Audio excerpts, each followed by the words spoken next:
Hello everyone, and welcome to this latest video discussion as part of the RICS Tech Partner Programme. My name is Andrew Knight and I've been with RICS for over 13 years now. I sit within our research and analytics part of the organisation, and my role is to look at the effect of AI, data and technology right across the built and natural environment.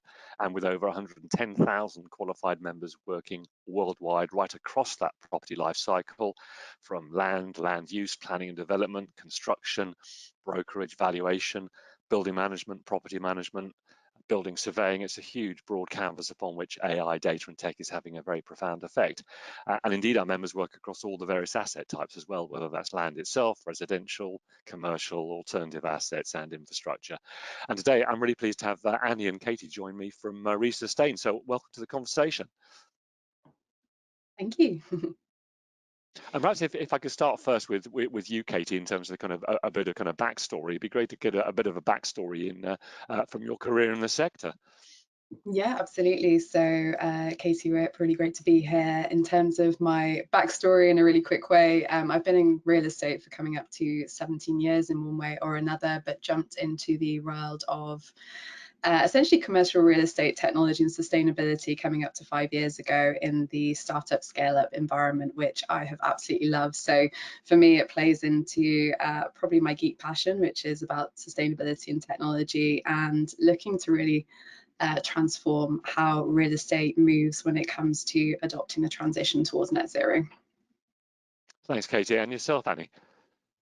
So I'm Annie Marston. I started off as a mathematician and found that I didn't want to go into investment banking or accounting, and discovered engineering, which was fantastic. And so I've been working as an engineering consultant for about 15 years in the US, Germany, and the UK, solely on building physics, energy efficiency. My passion has always been to provide comfortable living environments for people, and also not hurt the planet at the same time. So that's where I came from. Had lots of experience around the world, and that's what brought me to wanting to scale up what I know, and that's introduced me to the tech sector.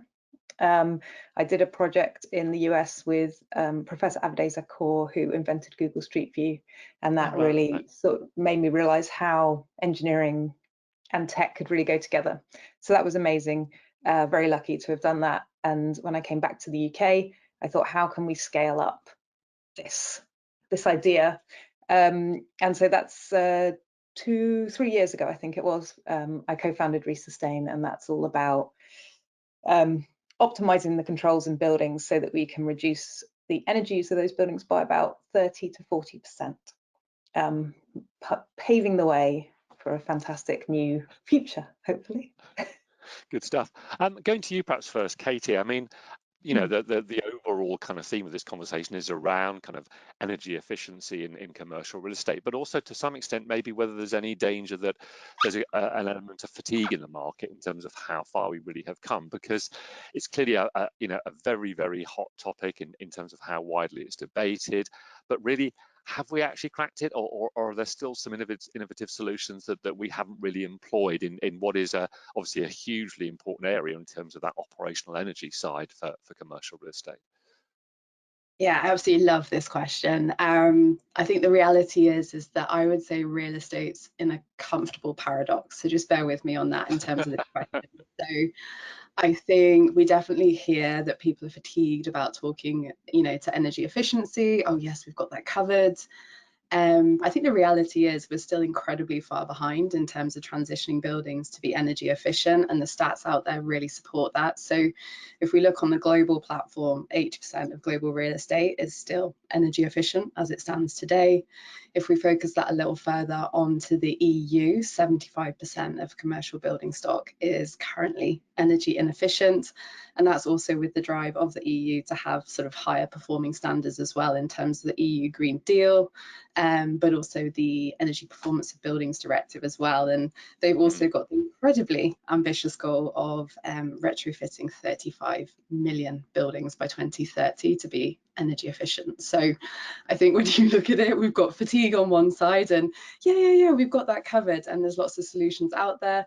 We're equally not doing enough around trying to actually mobilize that. And I think the reason for the comfortable paradox is I think there's been a bit of a hyper focus in the industry around low-hanging fruits, which Annie and I have talked about a fair bit. And I think this addictive nature of quick fixes, now I think they're brilliant, but I think they are a slight distraction. You get marginal gains from those, and those are really helpful, but we do now to be plugging into the deeper issues.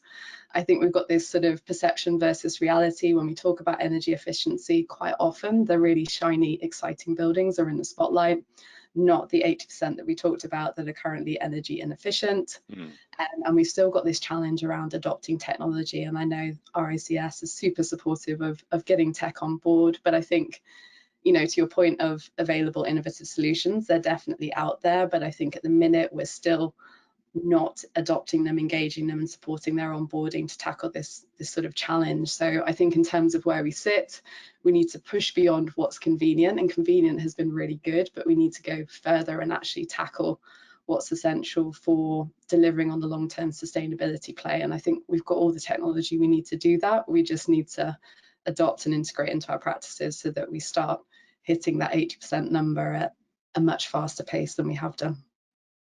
Thanks, Katie. And you used the phrase low-hanging fruit. I mean, Annie, what are these low-hanging fruit? And arguably that will get you some way towards it. As you say, perhaps, Katie, you'll get some marginal gains there. But what's the flip side of these low-hanging fruit? What are the other things that we need to look at that are perhaps more complicated and perhaps harder for people to get their heads around?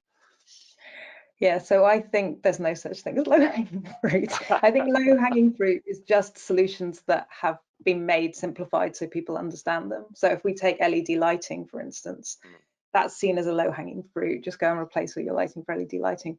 But that took ages for people to pick up on. It took actually a lot of government funding to get people to put them into their buildings. And now, 10, 15 years later, everyone's like, oh, well, it's easy, we'll just do that. But it took 15 years to get to that point. So I think we like to think that there's all these nice, neat solutions out there, but actually it takes people thinking of them.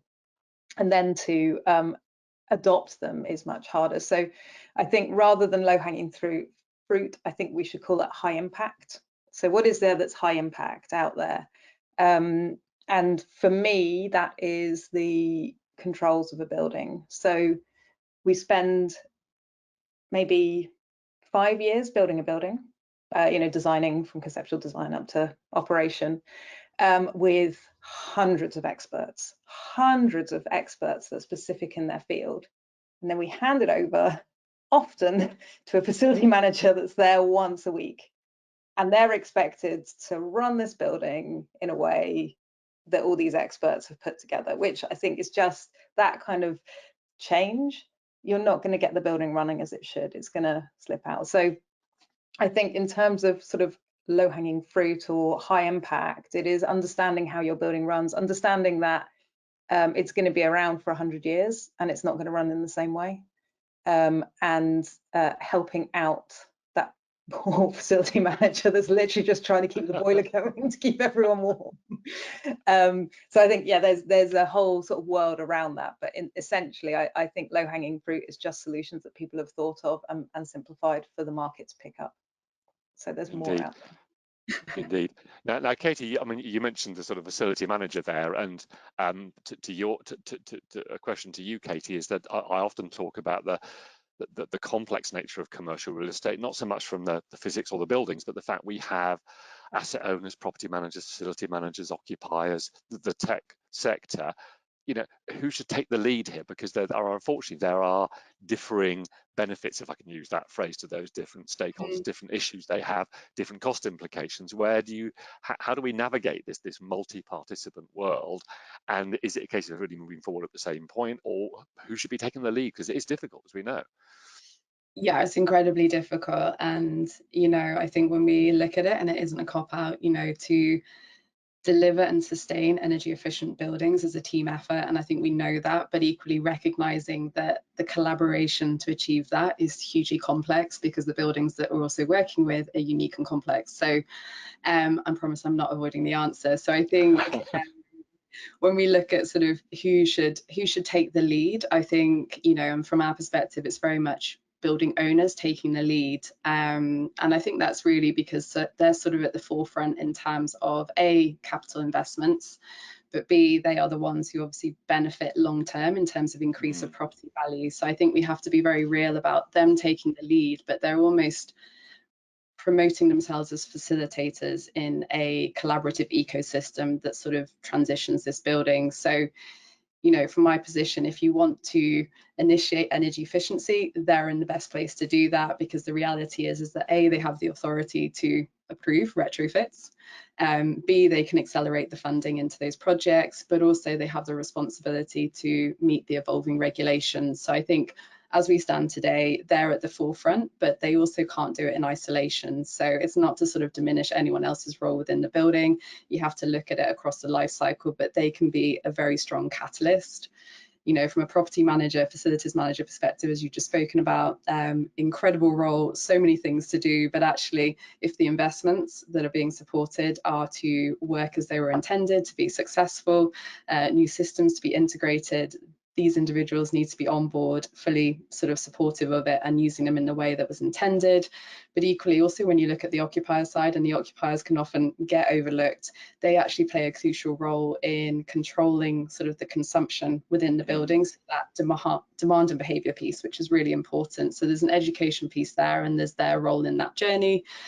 But equally, owners also need to lead into the technology side of things. You know, as we sort of talked about earlier, there's an incredible world of technology out there that will support your building on its specific journey, because all the journeys are slightly different. But they need to be brought in as early as possible, so that their technology can frame and solve the solution and become part of how that building just operates holistically. So yeah, I think obviously A, mix of everybody, but B, you know, owners have the opportunity to really accelerate the journey that we've been on so far. Indeed.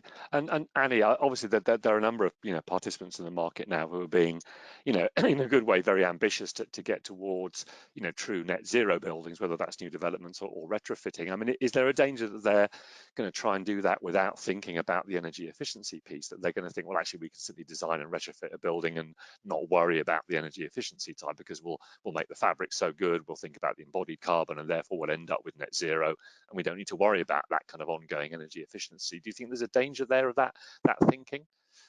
I think there's absolutely a danger of that thinking. I think we always want to go to the easy answers first, which is absolutely fair enough. Luckily, you've got engineers out there that do want to go to the easy answers first, but have a little niggling doubt in the back of their brain going, is that the actual answer to this problem? So I think there is that. Now, we've had a really, what I think is a very interesting case study. We've had a really interesting one that we've been looking at. So it was a building built maybe 1980s, 1990s, so it's an office building built then. It was retrofit in, well, it was retrofit and it went back online in 2022. So it had heat pumps in the air handling units and VRFs to heat and cool the spaces. Absolutely brilliantly designed to net zero. Perfect.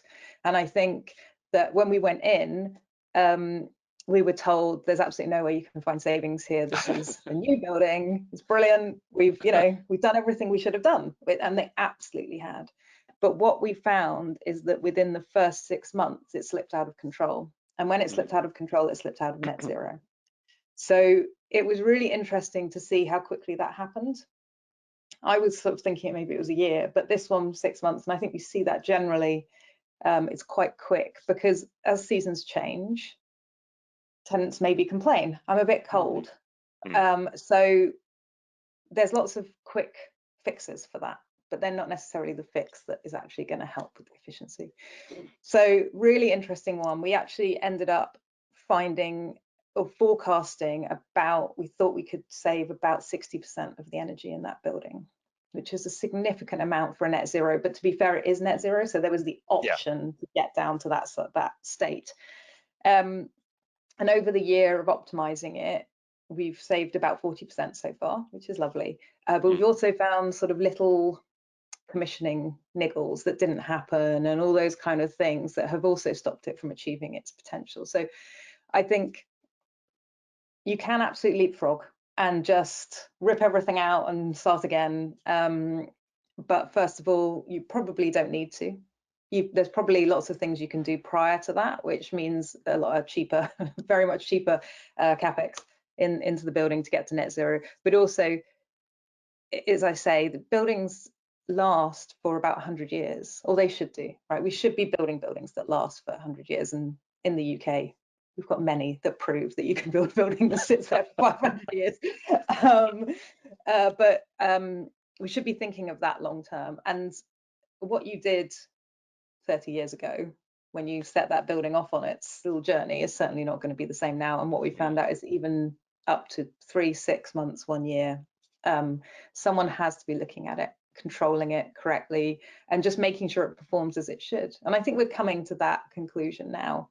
And you're certainly starting to see those, you can see the building is under control, and that is a very satisfying thing.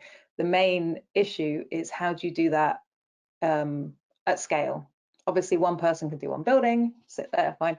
But what I was interested in is how we can automate much of that data entry, much of that data analysis, and then have the human just to be able to look at 100 buildings rather than one. Just, as I say, I think interesting. I don't want to put that on anyone else, but this fascinates me. No, I mean, it is interesting. I mean, I speak at a number of conferences, and I've done a lot in continental Europe over the last sort of 6-9 months, and it's interesting that a lot of the debate, not so much publicly on the stage, but chatting to people around the EU directive around building performance was pointing towards a sort of concern or awareness that it'll no longer be good enough to have a kind of certified building. It's now down to real operational performance that's really measured, because you won't be able to hold up some kind of certificate and say, well, we're fine, because it'll be no, well, how's the building actually running? So I think there's real focus on, it might be a great building when you walk in the door, but 6 months later, is it actually working?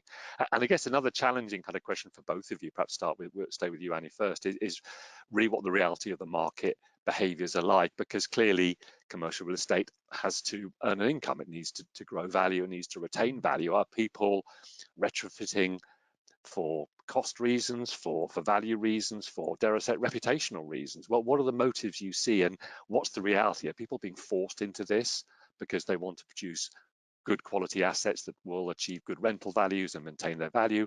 Or is it a mix of that and a mix of, dare I say it, greenwashing, the fact people want to look sustainable and kind of do the right thing from a branding perspective? Awful thing to say, but there are lots of different drivers and motives going on, aren't there? Yeah, there really are. And I think it's very interesting, having been in this business for the last 20 years, the sort of concern when I first started was very niche. It was very, we're going to build this amazing net zero building. It's going to be very odd. It's going to stand out from the rest of the crowd. And then about 5 years ago, I would say things started to get really serious. And I think it was more government pushing that you just couldn't get away with just building poor quality buildings. I mean, certainly the building regulations in the UK got stricter and stricter, and around the world and in the EU.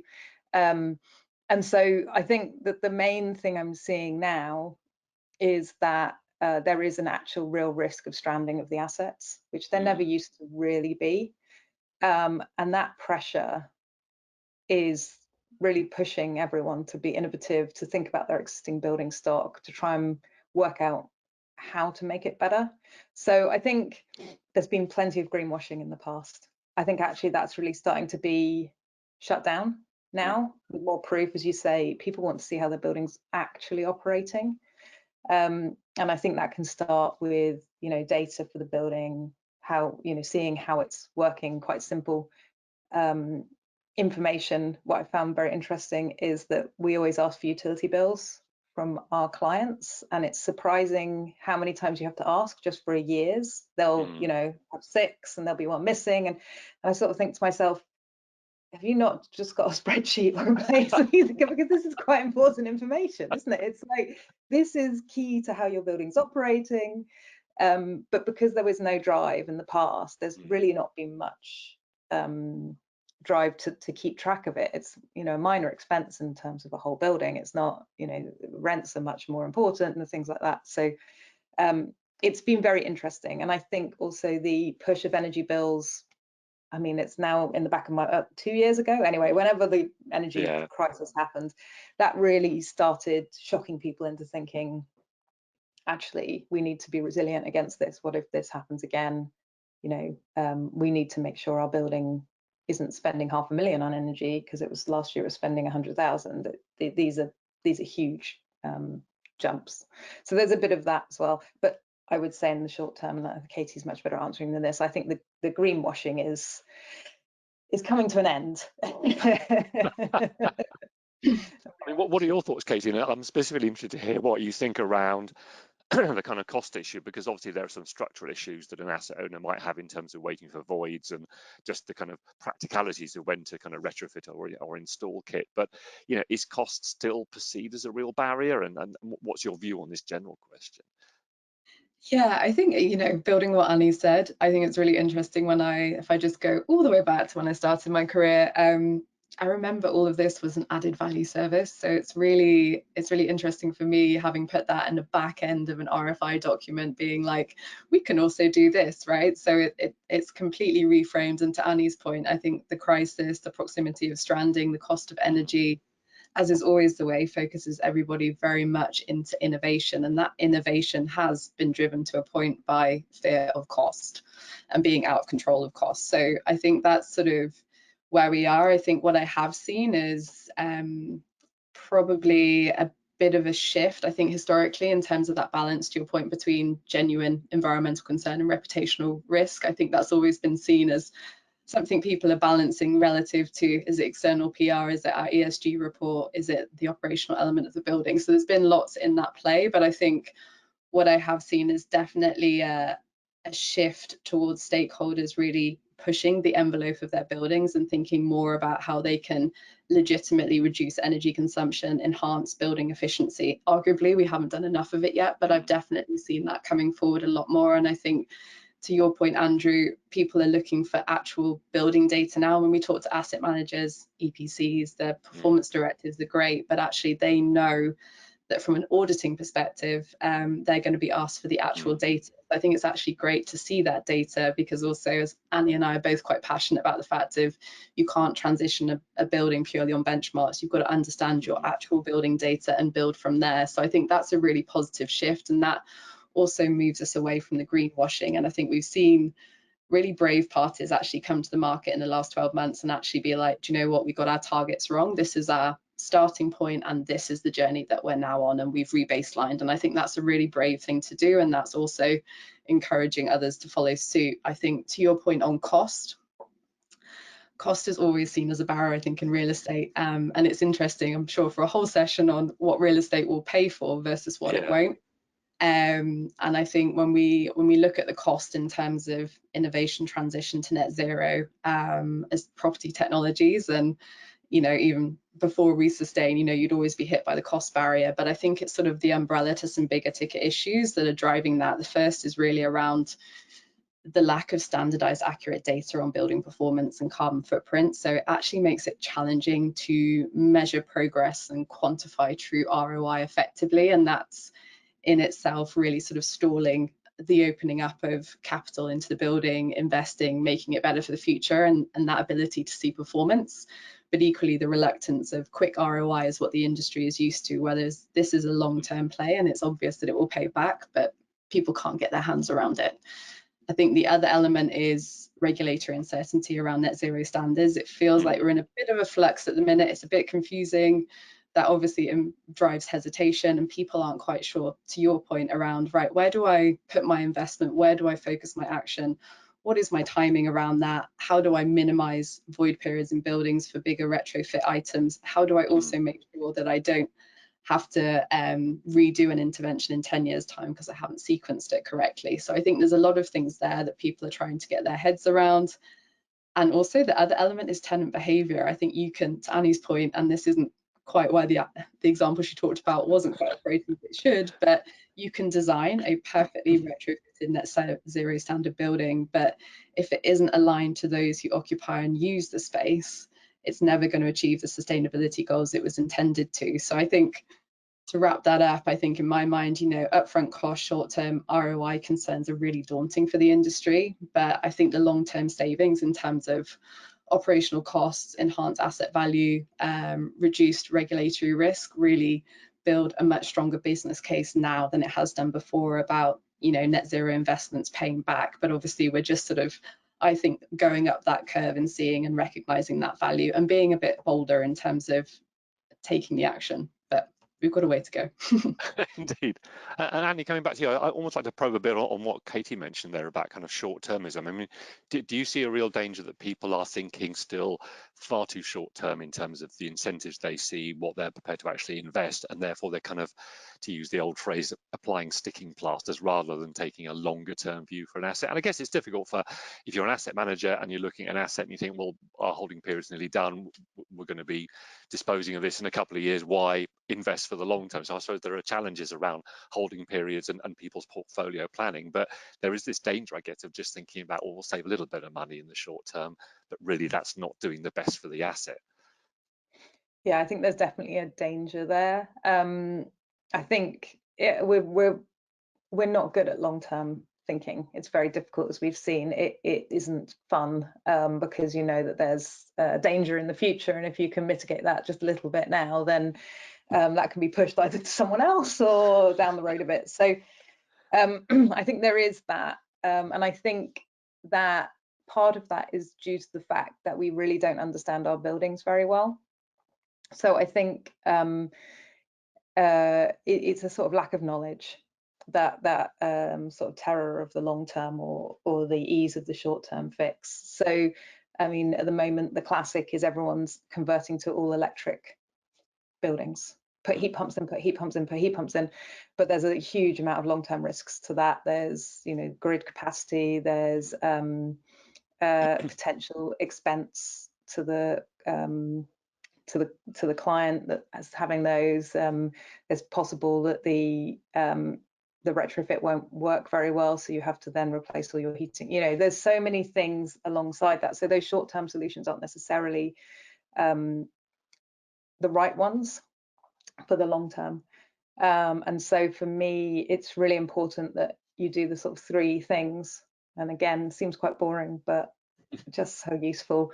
But one is to understand your building. So for me, that's the most important thing. So that's maybe even building a full energy model digital twin, so you can really understand the impact of what is happening when you put those things in and the long-term impact of that.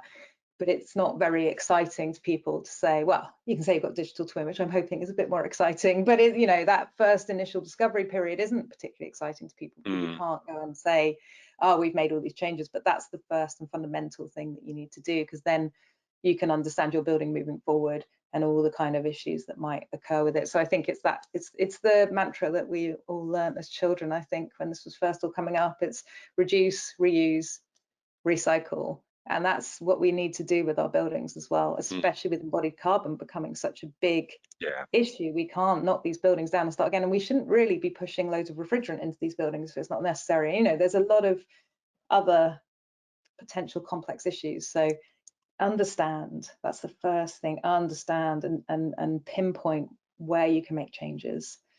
So you get that high impact again, not low hanging fruit, high impact. Well, I know we're talking about commercial real estate, but you know, I sit in a 120-year-old Edwardian building, so I certainly want to reuse that one and make sure that this one keeps working because it's still standing.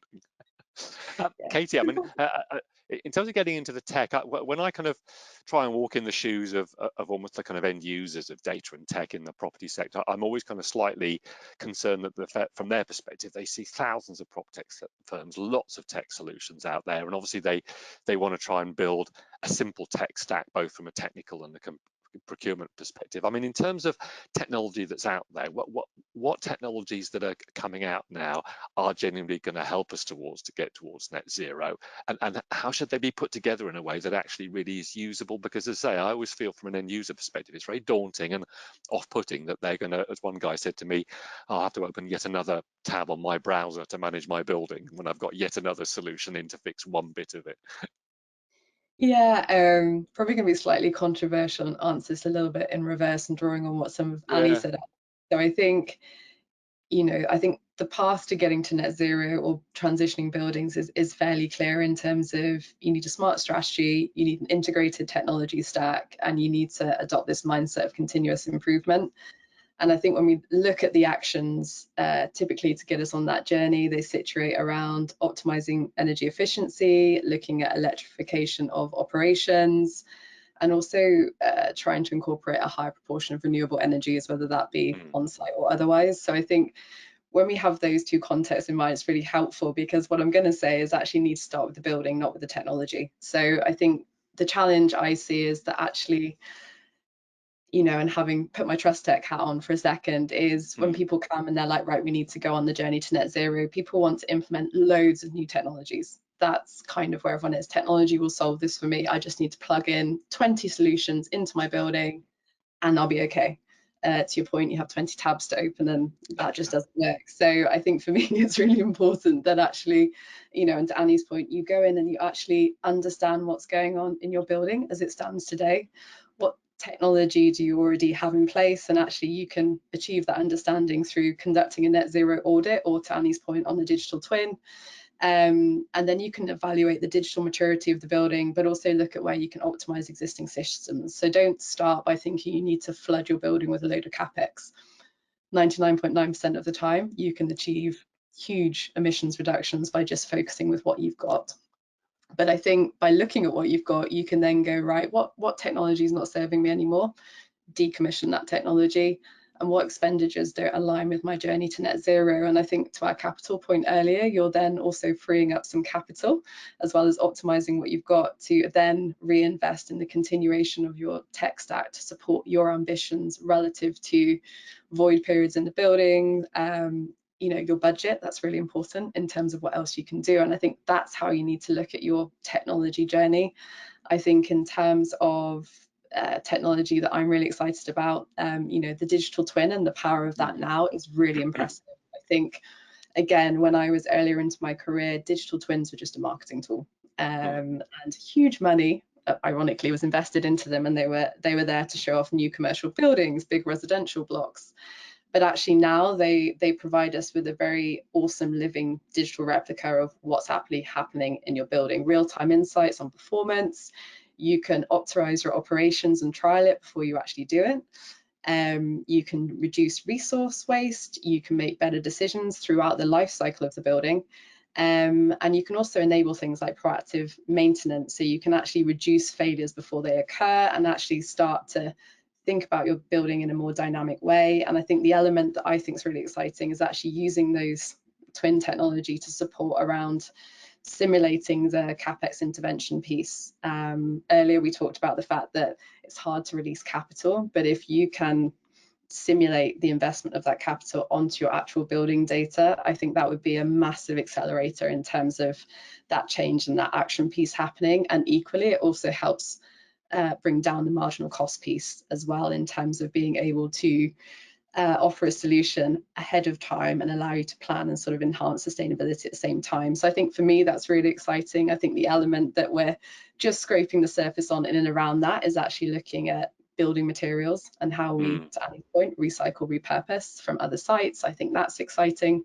So I think for me, it's more a case of actually getting under the hood of your building, understanding what's in situ, bringing your stakeholders together, A, so you get their feedback, but B, so you engage the right additional technology and you constantly review and improve. The one thing we do know is that none of this is static, so we've got to keep evolving and keep ourselves in check as to whether the tech's doing what it should do, and not be afraid to decommission that tech and replace it. And there's also the bit there about building in the ability to supersede tech with newer tech where it's appropriate as well, building in that compensation. No, and I think, Katie, you've hit on perhaps a fault of the prop tech sector generally over the last few years of selling tech rather than problem solving, on the basis that people just buy tech without doing that initial sort of thought process first, because it isn't about tech for tech's sake, is it? It's about tech as a means to an end. I mean, what are your thoughts on that, Annie, in terms of things that are perhaps you know, about to sort of come out or are cutting edge? Because obviously you mentioned things like heat pumps, which, for better or for worse, sort of captured the zeitgeist with so many people, and they saw it as a silver bullet for every kind of building that I know in my you know, residential setting, a heat pump probably would be totally inappropriate for the kind of building I've got. So do you see some of the technologies that are going to help that are sort of nascent or about to hit the market?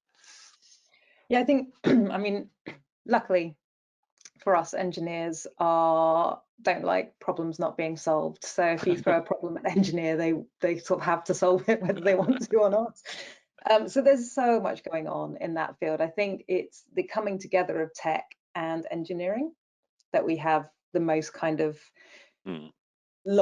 furthest to go, and also making that accessible to our clients, because a lot of this is very technical or very specialist knowledge, and it's hard for our, you know, the other stakeholders in the building to understand what's the truth and what's greenwashing or what's there for the sake of being there. So there's so much going on, which is fantastic, and there's so much pressure right now for everyone to adopt it. This is a really, really interesting time to be out there, and those solutions are coming. I think in essence we've solved the problem of carbon emissions from buildings. Whether we want to implement that, whether it's cost effective, all that kind of stuff is a different question. But in essence, we've been doing this since the 70s in the engineering sector, of trying to work out how we, you know, operate buildings in a more efficient way. And you can see the development over time is extraordinary. From a, you know, 1960s building to modern day, they're completely different. So yeah, I think it's like the Wild West, I think, at the moment. If there's a lot going on, and we've got to kind of contain it and understand what's good, what's not so good, what's coming from technical backgrounds, what's just coming from a data collection background. Not that you need the data. We haven't even digitalized yet in this industry. Start saying those utility bills still on paper.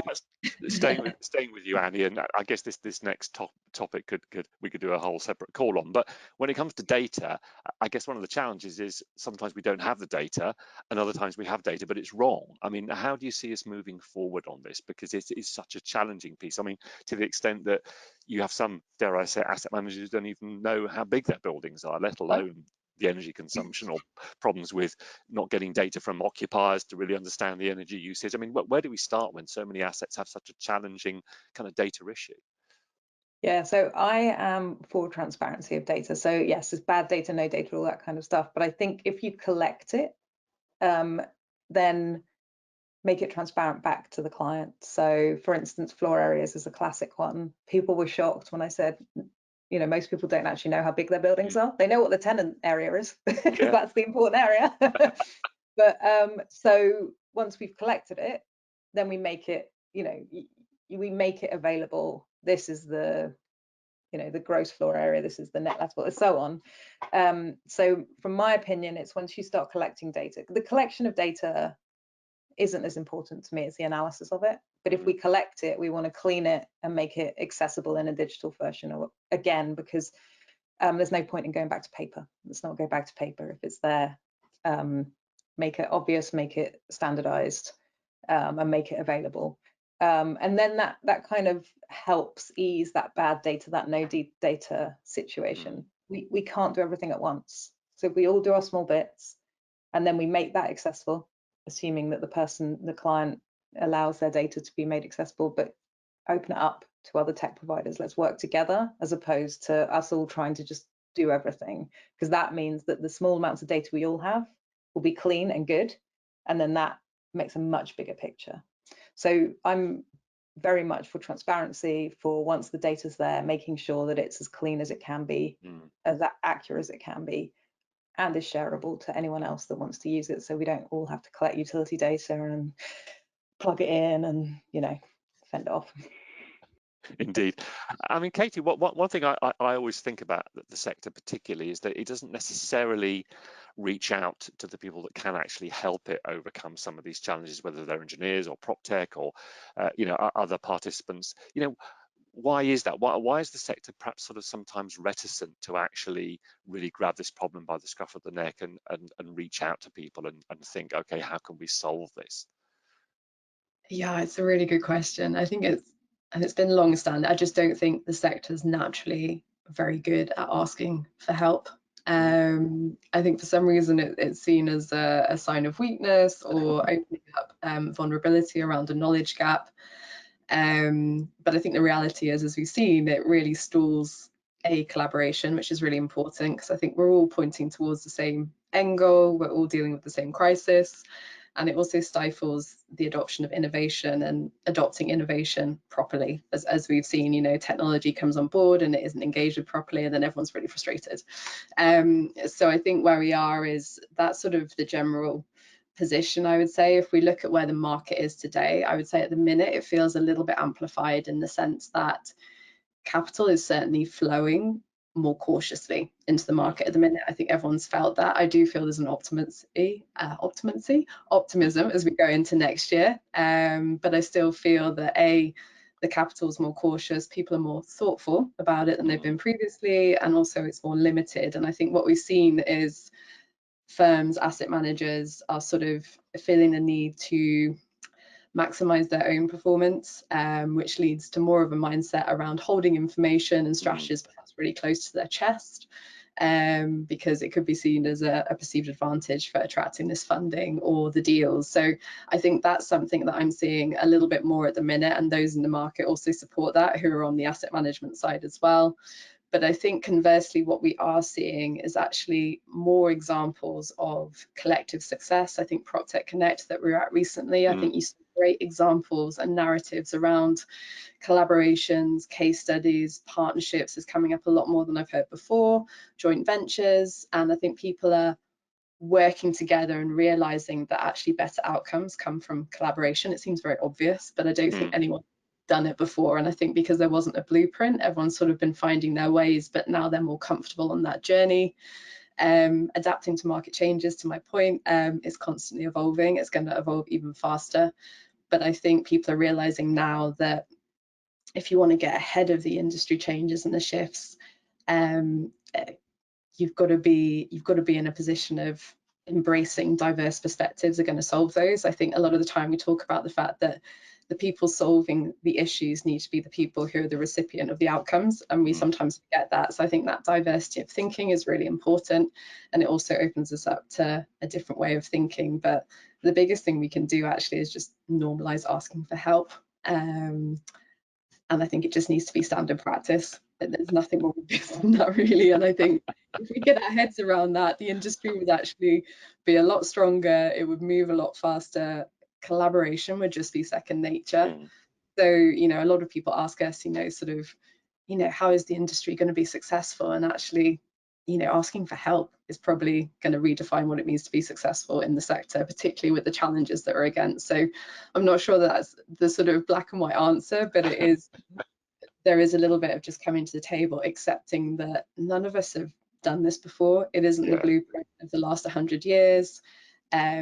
For us to deliver what we need to, everybody's going to have to think differently, act differently, do things that don't work, put their hands up and say, do you know what, that didn't work, but these are the learnings I've taken, and cycle those back into the industry so that everyone can start to move, because we all suffer if the sector suffers and the round doesn't hit.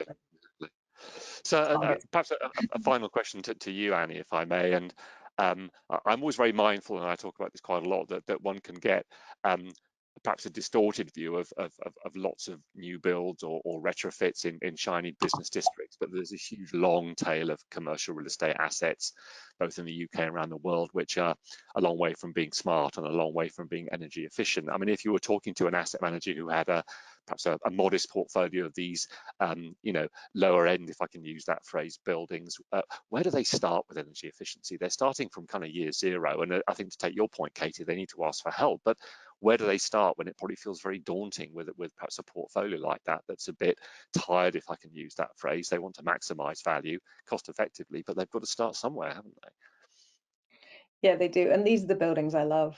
I mean, there's so much time spent on the big tower blocks in the city, you know, and there's experts, and that's great, and they have all the love and the care. And what I have always been passionate and interested in is the others. The buildings that, you know, in the Birmingham Business Park that everyone goes to every day, but doesn't really have any love given to it, other than maybe a new coat of paint every now and again. And, you know, so those I find really interesting. And that's kind of what I wanted to look at. how do you get all that expertise, all of that knowledge into those without them having to feel daunted or having to deal with lots of experts or design teams or whatever? So I think the very first thing to do is to understand your building. So for me, that means coming and getting a digital twin made. Now, that can be very expensive, very daunting, but that's why we have these tech companies now. So it's the prop tech can come and start understanding your building. And then if it's a forgotten building like that, it is most likely that the reason for that is because it doesn't have anyone looking after it, and the controls are most likely going to be just, you know, things like the boiler is going to be left on. Yeah. Oh yeah, because no one's turning it off. There's no reason to. So I think it's the first thing is understand that building, and then you can actually make a very high impact dealing with the controls. So your sort of portfolio of buildings that are a bit sad and unloved suddenly becomes this portfolio of actually pretty good performing buildings, and you can have the data to kind of back that up. So you could say, well, this is my, you know, my buildings that we're just holding, not really doing much with, but actually we've saved 40% of energy on all of them, which has brought their, you know, their environmental credentials up considerably. And if we can do it on these ones, what else? Where else can we go? So I think it's a really interesting sector. They're so forgotten and so unloved, and I want to bring them that love. And there's so many things you can do without piling capex into them. So yeah, understand them, control them, and then figure out where to go. It's that old adage, isn't it? You can't manage what you don't understand. So fundamentally, you know, if you don't do that, you're never going to get anywhere, are you? So, well, Katie, Annie, it's been fascinating, a really great conversation, and thanks for today. And I look forward to catching up again soon in the future. Thank you. Thank you.